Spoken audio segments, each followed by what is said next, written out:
दिखाते हैं आपको विदेश टॉप 10। सबसे पहली खबर दक्षिण कोरिया से और कनाडा के बाद दक्षिण कोरिया और कनाडा के बाद अब अमेरिका में प्लेन क्रैश हुआ है। अमेरिका के साउथ कैलिफोर्निया में एक प्लेन हादसे का शिकार हुआ है जिसमें 2 लोगों की मौत हो गई, करीब 18 लोग घायल हैं। दरअसल एक छोटा प्लेन उड़ान के दौरान एक इमारत की छत से टकरा गया, इसके बाद प्लेन क्रैश हो गया। अमेरिका में नए साल के मौके पर एक के बाद एक कई घटनाओं ने नए साल के रंग को फीका कर दिया है। कल सबसे पहले एक आतंकवादी ने गाड़ी चढ़ाकर कई लोगों को मार डाला, तो उसके बाद एक नाइट क्लब के बाहर कुछ लोगों ने फायरिंग कर दी। लास वेगास में ट्रंप के होटल के बाहर टेस्ला के एक ट्रक में विस्फोट भी हो गया। न्यू ऑरलिन्स में नए साल का जश्न मना रहे लोगों की भीड़ पर पिकअप ट्रक चढ़ाकर 15 लोगों की हत्या करने वाले अमेरिकी सेना के एक सैनिक ने नरसंहार से कुछ घंटे पहले सोशल मीडिया पर वीडियो पोस्ट कर कहा था कि वो इस्लामिक स्टेट समूह से प्रेरित था और मारने की इच्छा व्यक्त कर रहा था। मामले की जांच FBI कर रही है।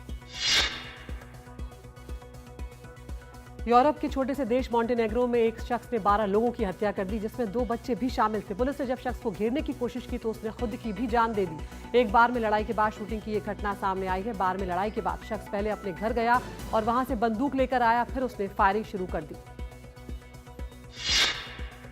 साउथ कोरियाई पुलिस ने प्लेन क्रैश मामले में गुरुवार को जेजू एयर के ऑफिस और मुआन इंटरनेशनल एयरपोर्ट के ऑपरेटर के ऑफिस में छापेमारी की। पुलिस ने न्यूज एजेंसी AFP को बताया कि जांच जारी रहने तक जेजू एयर के चीफ एग्जीक्यूटिव किम ईबे के देश छोड़ने पर बैन लगा दिया गया है।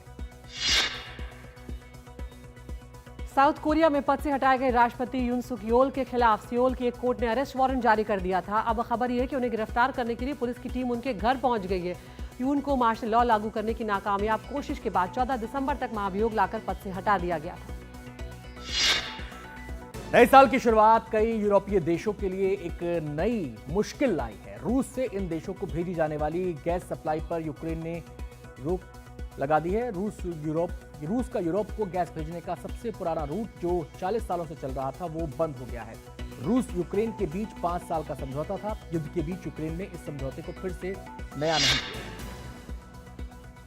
गाजा पट्टी पर इजराइल हवाई हमलों में से 20 से अधिक फिलिस्तीनियों के मारे जाने के बाद गुरुवार को रिश्तेदारों ने अपने परिजनों को खोने का शोक मनाया। कुछ लोग दीर अल बलाह में मारे गए 8 पुलिसकर्मियों के शवों के लिए प्रार्थना करने के लिए अल-अक्सा शहीद अस्पताल में एकत्र हुए।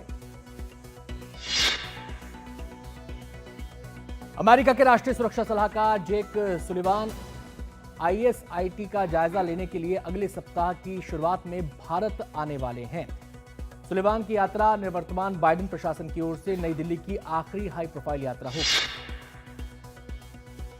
उत्तरी चीन के इनर मंगोलिया स्वायत्त क्षेत्र में एर्गुन वेटलैंड के ऊपर आसमान में बहुत ही शानदार नजारा दिखा। एक बहुत ही अनोखा ऑरोरा बोरेलिस देखने को मिला है। ये नजारा तकरीबन 3 घंटे तक नजर आया।